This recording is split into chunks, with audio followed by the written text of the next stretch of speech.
be open book, guys. She swears. I'm an open book. This boo know what my bank account is. She know how much money in my savings. She know my PIN code to all my cards. She know mine too. Not really. I just can't remember. But she remembers. She knows. That's the thing. Like she my can't phone, remember. She just grabbed my phone. Just get in my phone. Like, how you know about boo? Ain't up and down. Because I ain't worried about that.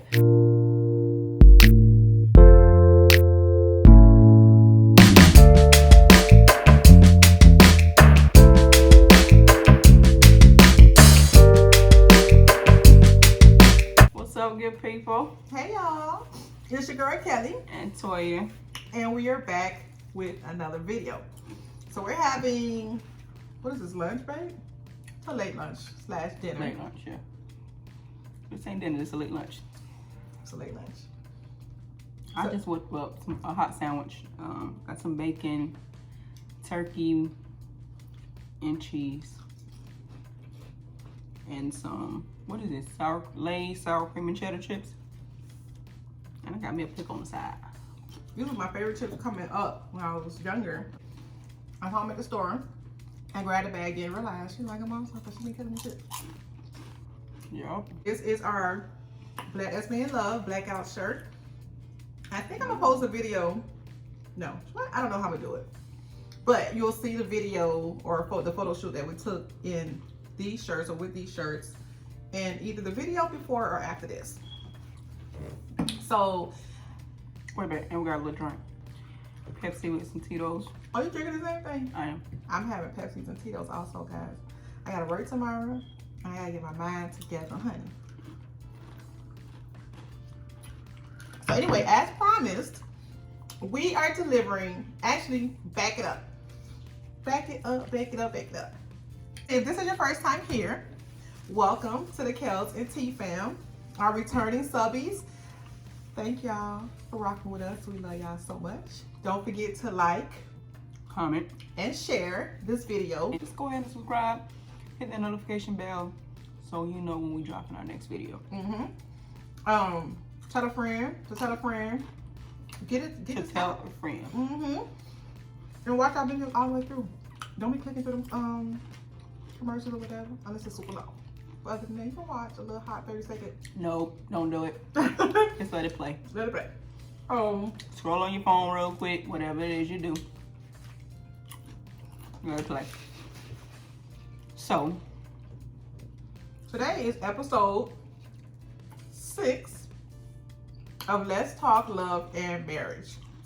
So guys, if you haven't already, especially if you're new to our channel, or even if you're not new and haven't watched our Love and Marriage series, go back. Go ahead and watch episode 1 through 5. You can watch this first two, it don't matter. But if you haven't already, go back and also watch episodes 1 through 5. Right. Okay. This is I know you guys probably wondering. I got a silk press, y'all. Oh. So it's a little curly right now. In the other video with the photo shoot, I'll show you guys the blowout so you guys can see the length of my hair. You can see how real my shrinkage be or whatever. So anyway, I just want to throw that in there because I know my girls are like, wait a minute, Kelly, you done switch it up on us. Anyway, this is my hair. I'm probably gonna try to wear my hair for a month or so. We'll see how that works. She excited. You excited, baby? Yep. So anyway, I want to tell them what today's topic is. Excuse me. So today, guys, our topic is finances. Money and marriage, and I found an interesting article on the internet, and it's hold on, babe, real quick, guys. Our disclosure: we're not professionals. We're not finance people. We only accountants advisors, accountants. We only our videos. Even you, if you go back and watch videos 1 through 5, you'll hear us tell you then like these are solely our opinions, our experiences. Right. So we just hope people can take away from it. Right. But this is solely what works best for us. Yeah. I thought this article was really interesting. It kind of fits us, and also some things that we can learn from as well. It talks about 7 tips for a healthy relationship when it comes to money and marriage, or when it comes to money. The first tip is keeping a joint bank account. keep a joint bank account. We currently do not have a joint bank account. Recently we've decided, recently, maybe a couple weeks ago, that it would be best for us to have a joint account for the mortgage, our utility bills, etc. Really quick, I was thinking about it earlier. We did not mention, since we're talking finances, Babe and I paid our cars off in November, back in November. So we've been car note free since November. Great feeling. It's a great feeling. And it'll definitely free us up to do certain things. With that being said, we decided, instead of transferring money here and there, we're just gonna have an account, have an allotment, go to it, and that will cover our mortgage and our bills, our utility bills, right? Household expenses, pretty much. Mm-hmm.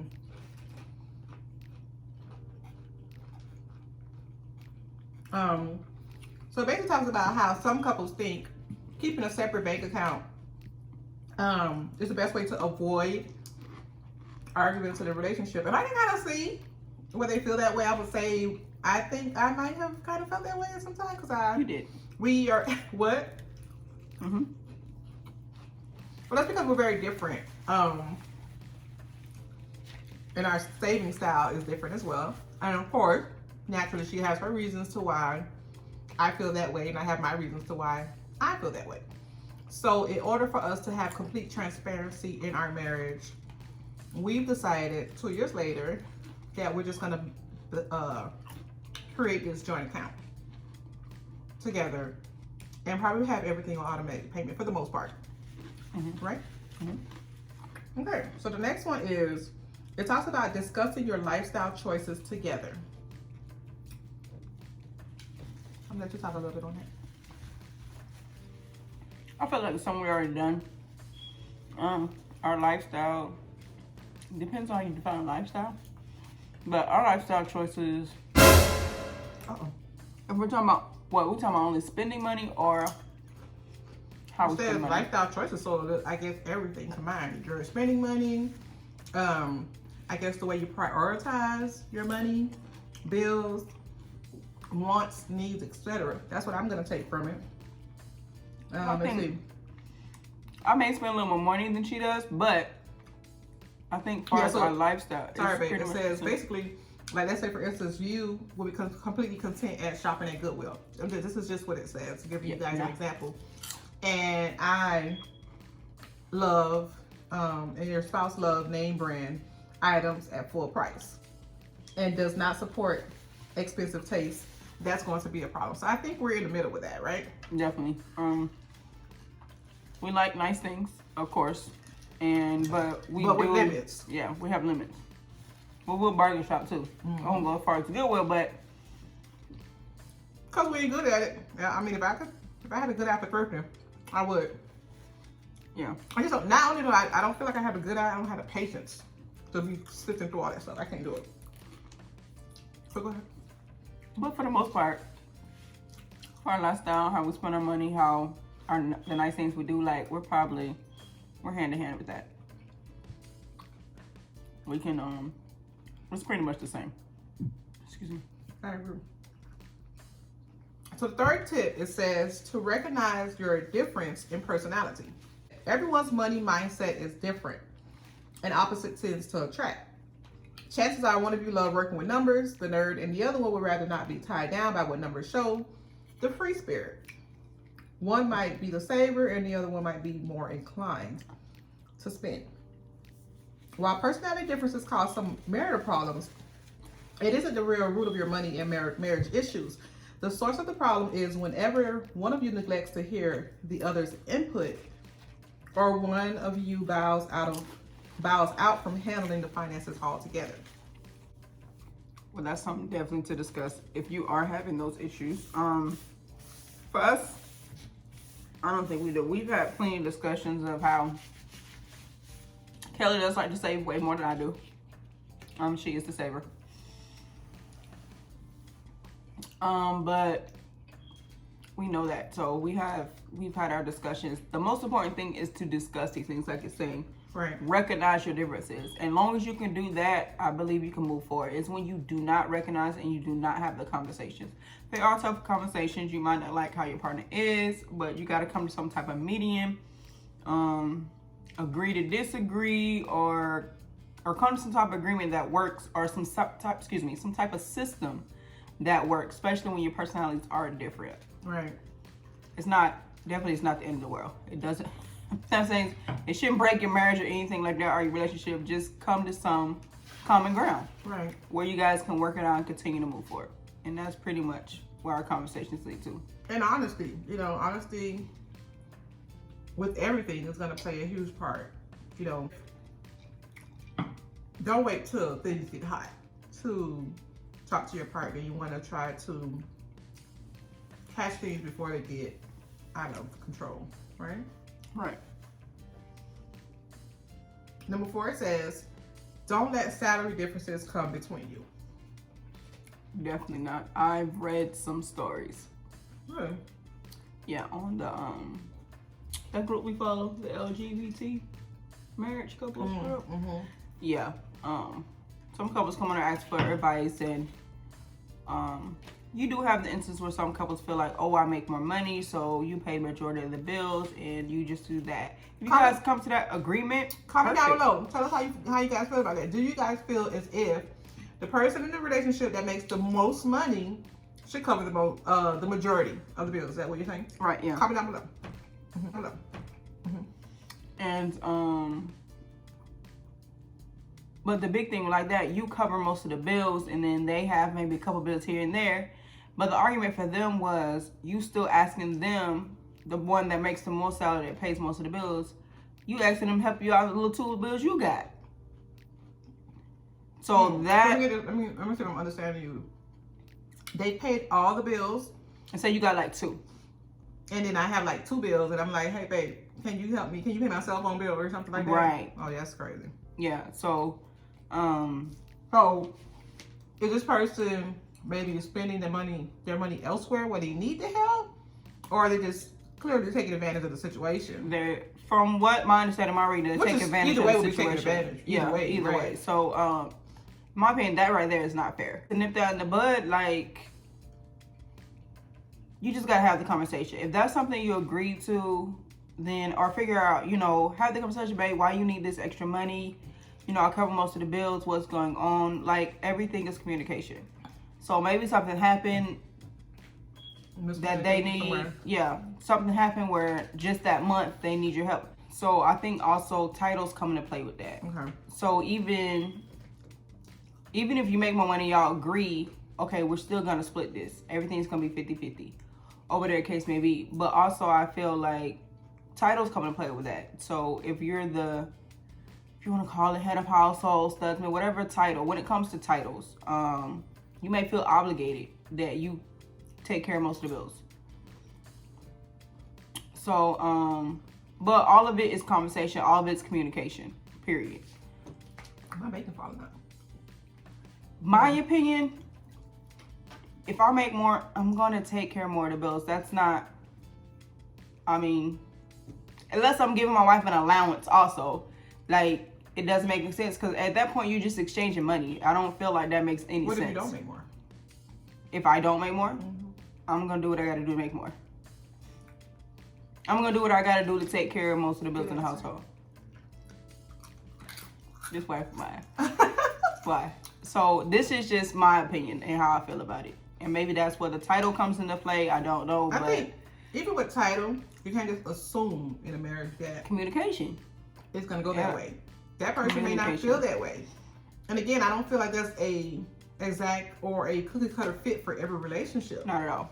I think I've read in that group, now that you're jogging my memory, I remember reading in that group where a couple studs, they don't feel that way. Yeah, they don't feel like for them, like they both women in taking care of their women, And then you have others that feel like, no, 50-50. Yep. So it's all on what works best for the relationship. To me, in my opinion, in a marriage, obviously, you're one.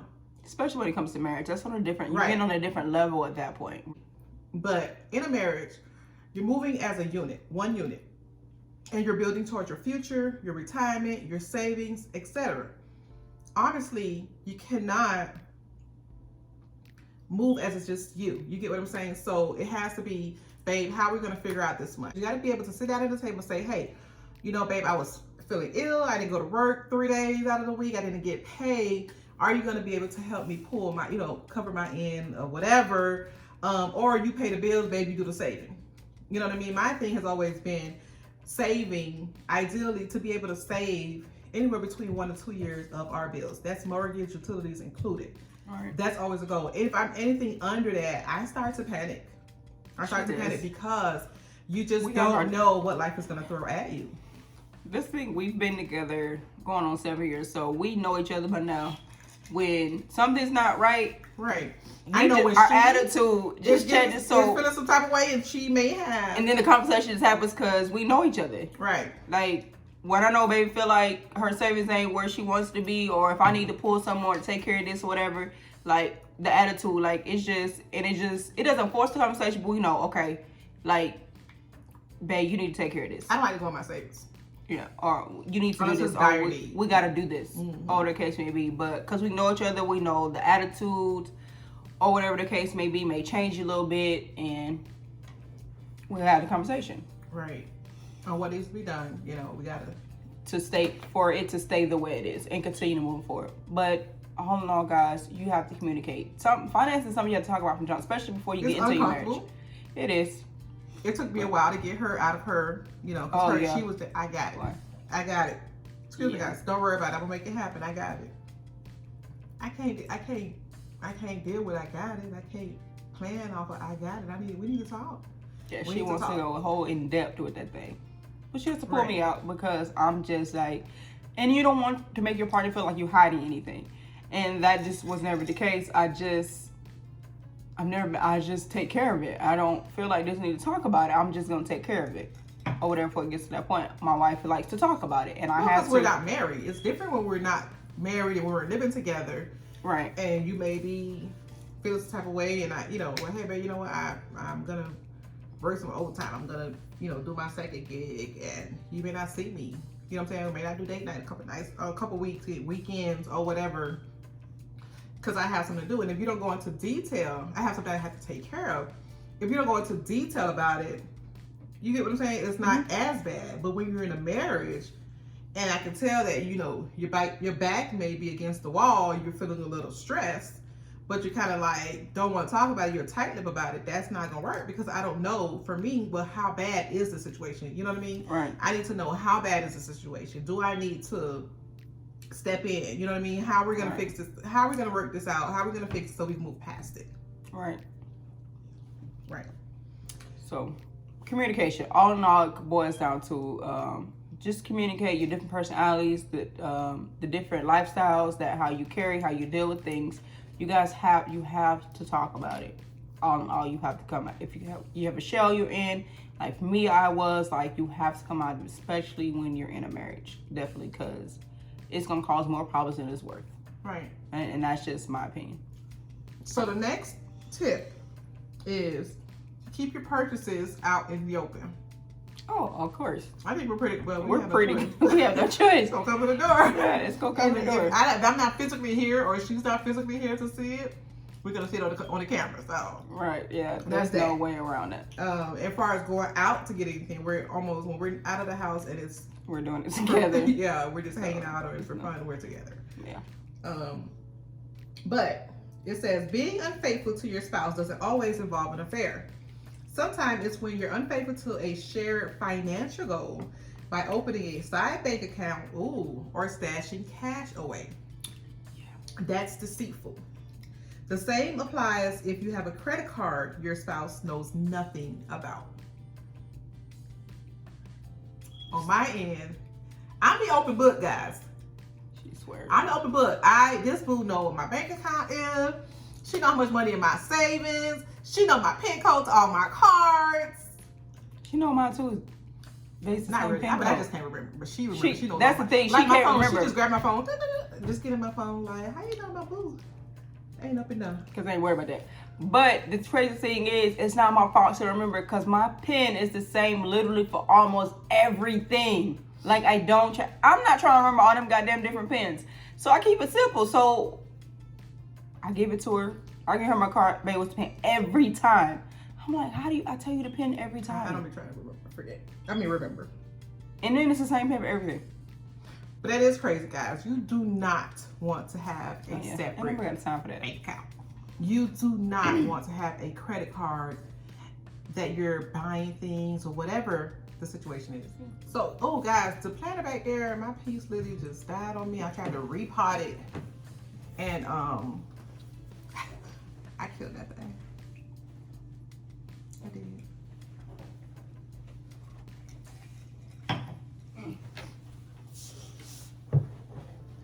Sorry, guys. Trying to make sure.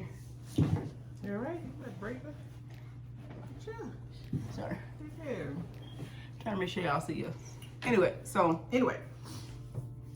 yeah, you don't want to have a credit card. God forbid your wife or your husband finds out. Now you got some explaining to do. You might have some purchase on there you don't even remember. Now it's looking fishy and suspect.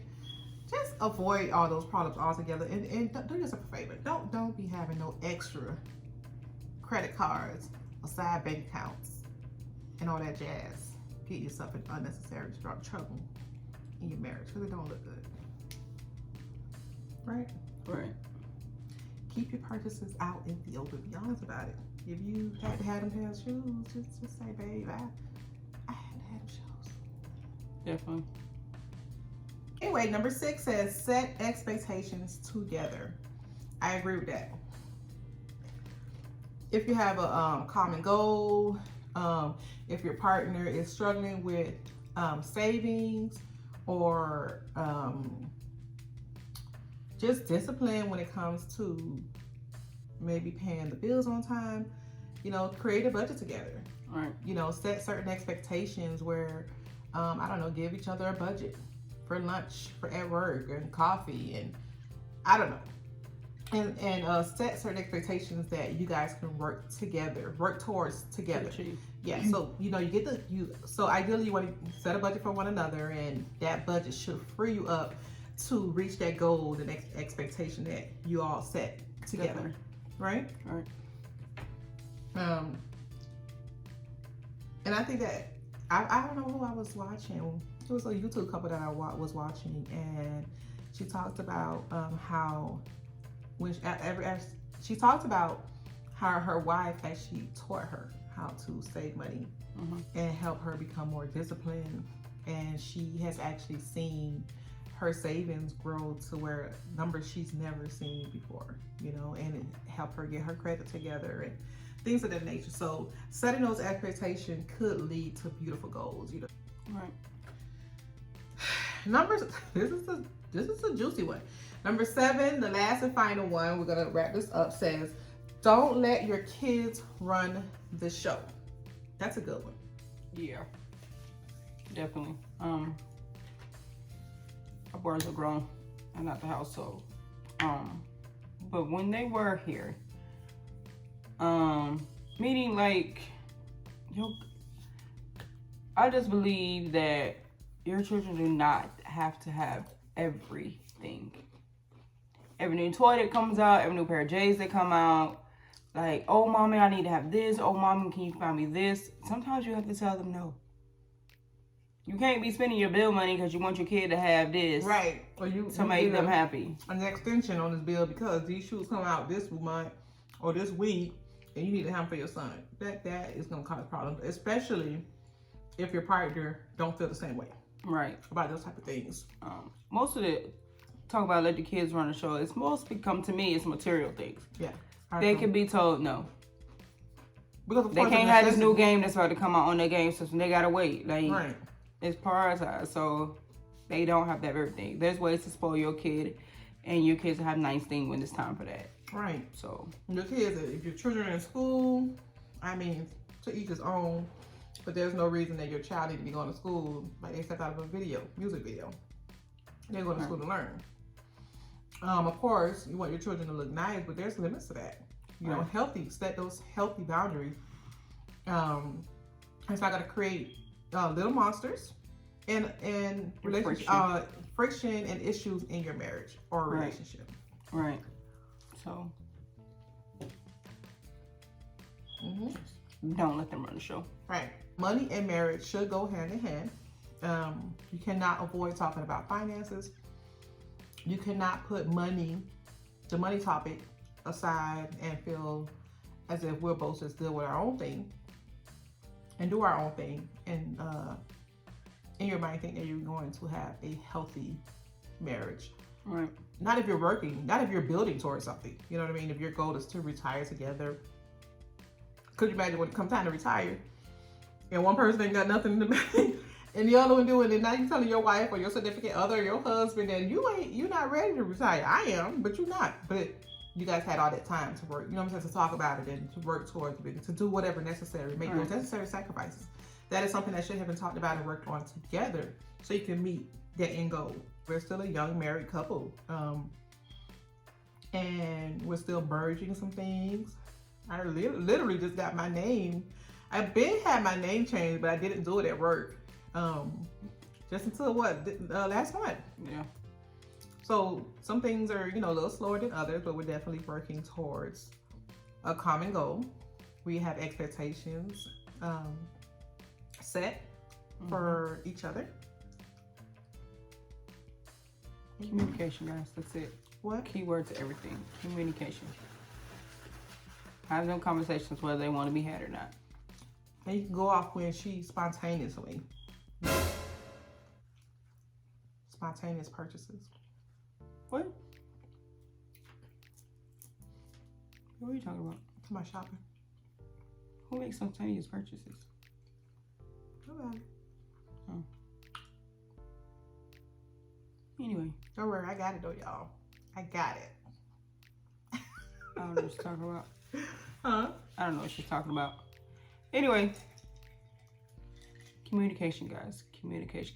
Have them hard conversations. Right. I am sipping this Pepsi and Tito's. Like, it ain't no Tito's in there. Yeah, I did too. This is good, babe. Thank you, babe. Quick little lunch snack. Figure out what we're Probably gonna do for dinner. All right, guys, we're going to wrap that up. This is episode 6 of Love and Marriage. Let's Talk Love and Marriage. Let's Talk Love and Marriage. It's called Let's Talk Love and Marriage series, however you want to put it, guys. But like we said before, if you haven't watched episodes 1 through 5, go ahead and do that. Please do. Comment down below on each one. Let us know what you think. Your opinion, it always matters. What you think we should shoot next. Any Definitely. topics you'd like for us to dive into. So the goal for us with Let's Talk Love and Marriage was to do 10 topics. Yes. For the year, right? Mm-hmm. So we took a break. That's why now we're on episode 6. We're gonna try to wrap it up to get to episode 10. We'll revisit how we're gonna do the next 10 series. Will we wait till next year or not? Maybe we should do the next 3 each month instead of each week. Like we're doing it each week, right? Yeah, we're doing an episode a week. Yeah. So we'll figure it out. Comment down below. Let us know what y'all think. All right, guys. Like, comment, share, and definitely subscribe. Hit that notification bell so you know when we drop another video. Keep rocking with us. We love you guys. We love y'all. Don't forget to shop with us. I'm gonna put the link down here below. Definitely do Should that. be popping up on the screen. Did she tell you about that? Did you Oh, yeah. tell them about that? I'm gonna do it. Go ahead. Get the shirt. Mine will get the hat. Y'all see how it go? Right. Y'all see how it go. All right, y'all. We love you guys and We always. love y'all. Live life boldly. Peace.